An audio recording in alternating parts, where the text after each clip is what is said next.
So we're talking about the third of the patriarchs, Yaakov or Jacob. He has a bunch of kids, big family, and he favors the child that is born to Rachel, to Rachel, and that is Joseph. And he buys him or makes him a very special coat. I don't know where he would buy it. Back in those days, he must have had it made. A special coat. And the brothers are jealous. The brothers are all older than him. They're terribly jealous. They plan to kill him. They change their mind and decide to sell him. And they sell him to the merchants. And they eventually, Joseph ends up in Egypt. Eventually, he's going to become the viceroy of Egypt, saves them from a famine, becomes the big hero, and so on. Now, the conventional understanding of the story, and of course, if it's conventional, then it's probably not the real meaning of the story, because this is the Torah, right? No conventional stories in Torah. So the conventional understanding is Yaakov made a mistake. He should not have shown favoritism. You got to treat all your children equally, love them equally, and so on and so forth. Because he showed favoritism, this is the bad results. Actually, the opposite is the truth. That the brothers would be jealous, that is amazing, surprising. These were great people. They were the heads of the tribes. And they were righteous people, perfectly righteous people. They're Jacob's sons, every one of them holy. Their mothers were holy. This petty jealousy? Grown men jealous over a coat? This doesn't make sense at all. Okay. Their motive was they believed that his philosophy was dangerous. Okay.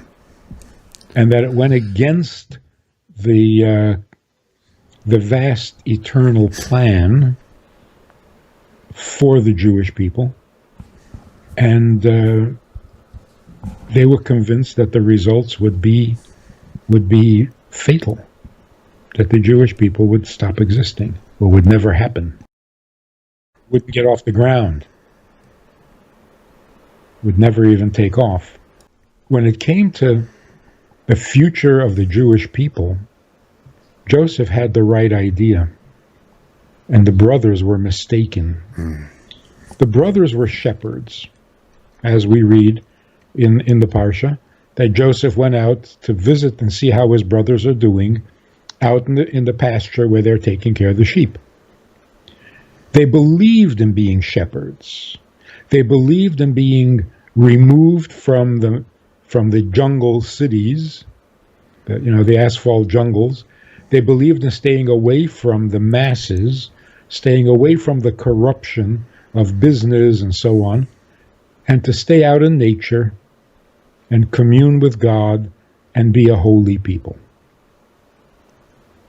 Joseph said, anybody can do that. It doesn't make you holy. Just isolated.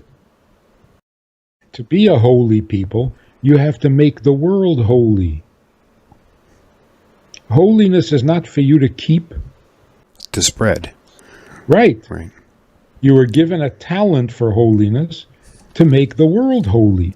Why are you hiding in the fields and letting the rest of the world go about their lives blindly, not knowing up from down and so on? Joseph insisted that you have to go out into the world, you have to be in contact with people and have a positive effect. They said, you try that and all your holiness will be lost, you will become corrupted like the rest of them, and instead of elevating them, they will bring you down. So that's why at first they thought, we got to get rid of him. He's a bad influence. He's taking us in the wrong direction. Then they decided, you know what? The man is so confident that he knows what he's doing. Let's sell him into that world that he thinks he can affect.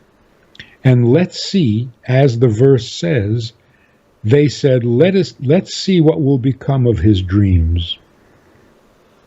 They were referring to his philosophy. And they called it dreams because it was totally unrealistic. So they sell him down to Egypt, and they were sure that they would never hear from him again. He would become assimilated. He would worship idols just as the Egyptians did. He would become corrupt like they were, and that would be the end of his philosophy. Jacob, on the other hand, knew that he was right, and that the future of the Jewish people is to be involved with the world and affecting the world, not hermits. Right. And not to be confused with proselytizing, but just not keeping it to themselves, like you said, not bottling it up. Good point. So Jews living in ghettos was the exact opposite of what our fate and our mission is supposed to be. Being isolated, being walled off from the rest of the world was not the right way to go, because it was forced on us. But the point was, we should not be hiding away and just talking to each other and keeping each other Jewish and holy, and that is pointless. That is not fulfilling our mission. So Jacob told his children, Joseph has the right idea. You got to listen to him. He's right. Should he not have told them that? Should he not tell the truth that is so vital and so necessary? Of course he should. That they responded with jealousy, that's what was wrong, not Jacob. And the dreams, by the way, where he would tell them his dreams about everybody bowing to him, that didn't help. I mean, anybody who comes around boasting right. is obviously not head and shoulders above anybody. True. Because if you have to boast, then obviously your qualities are not real. Because boasting is unreal. It's hot air. Right. So what was the point of those dreams? Not only did Jacob try to tell his children that Joseph was something special, God was trying to tell them through the dreams. So God is telling them in a form of prophecy, you will all bow to him, meaning eventually you're going to see he's right. And yet the dreams themselves increase their jealousy, right. Their zealousness. So what the story behind the dreams is something like this. The sages say that when you have a dream, every dream contains maybe a little truth, but also some nonsense. It's a dream. You're in a dream state. How do you know which part is valid and which part is the nonsense? So dream interpretation was a great subject and wisdom. I mean, it still is. We just don't have too many people who are good at it. Right. As we see when Joseph interpreted the dreams for Pharaoh. And Pharaoh was so impressed that he appointed him prime minister, viceroy. So interpreting dreams is a real wisdom. It's a real science. When you are not sure what a dream is saying, what you're supposed to do is ask others. Tell your dream to somebody and see what their reaction is. Their reaction tells you what the dream really means. You can't decide for yourself. You're too close. You're too personal. too subjective. Got it, right. So Joseph has these dreams, and he can't believe what he's hearing. His brothers are all going to bow to him. Then he has another dream, not only his brothers, his mother and father. He can't believe this. There's got to be nonsense. So he tells his father and his brothers the dream to see how they would interpret it. And of course, they interpreted it literally. They're all going to bow to him. Right. Joseph was a little shocked. I'm not sure he wanted that leadership role at the age of 17. But it proved that that this was a valid prophecy and not just fanciful dream. Mm-hmm. So it was really the brothers in interpreting the dream that that validated it. Wow. That it was in fact going to happen. The moral of the story, if you want to take it at a very simple level, is that jealousy is always inappropriate. Always. Okay. It was not a mistake on Jacob's part to show favoritism. But let's look at that for a moment.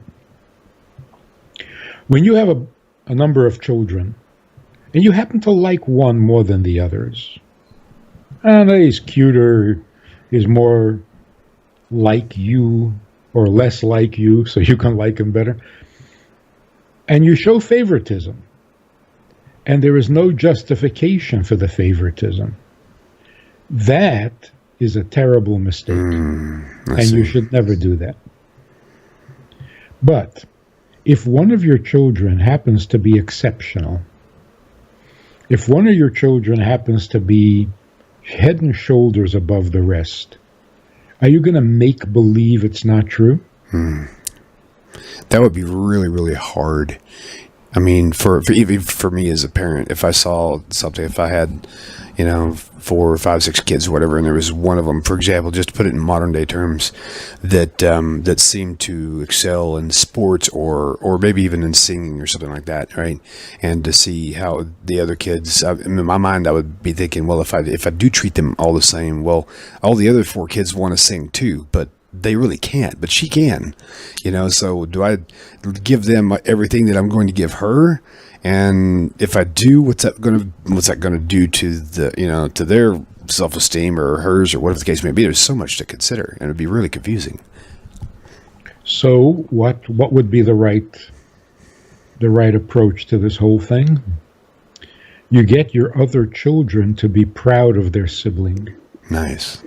Right? Mm-hmm. You say to the other kids, wow, your sister is good. And you get them to join you in admiring the talented one. Nicely put. Wow. So in this case in particular, Joseph wasn't just a little more talented or cuter. The issue was the future of the Jewish people and their purpose and so on. So look at what happened. We jump ahead a little bit. Okay.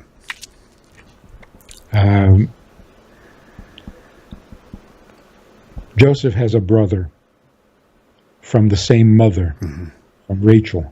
Right. And that's Benjamin. When the brothers come down to Egypt, and Joseph is now the viceroy, and he wants to see whether they still hate him, whether they finally agree with him or not. And he decides that the test will be how they treat Benjamin. So he says, I will not sell you any wheat unless you bring your younger brother, Benjamin. So they go back to Jacob, remember this? Right, I do. And they say, the man wants Benjamin to come down to Egypt. And if you remember what Jacob said, he said, oh no, not Benjamin. Right. My soul is bound to his soul. If anything happens to him, it'll kill me. So just did it again. He did it again. That's out funny. Loud. So he says, you go down. Yeah. Whatever he does to you, whatever, but not Benjamin. And look at how the brothers reacted this time. Mm-hmm. They said, we will protect him with our lives. So they had overcome their jealousy. That's awesome. We have a Sunday night program for VIPs that you might be interested in. It's informal, it's questions and answers, it's conversation. It's really relaxed, it's really pleasant, enjoyable, informative, and kind of community-like. It's a Sunday night program. There's a Wednesday morning program for the VIPs, and there's a Wednesday night program. All of it just conversation, casual, laid back, unscripted. So join us, take a look, click the link below, and see which of the three suits you best, and join us for some enjoyable conversation.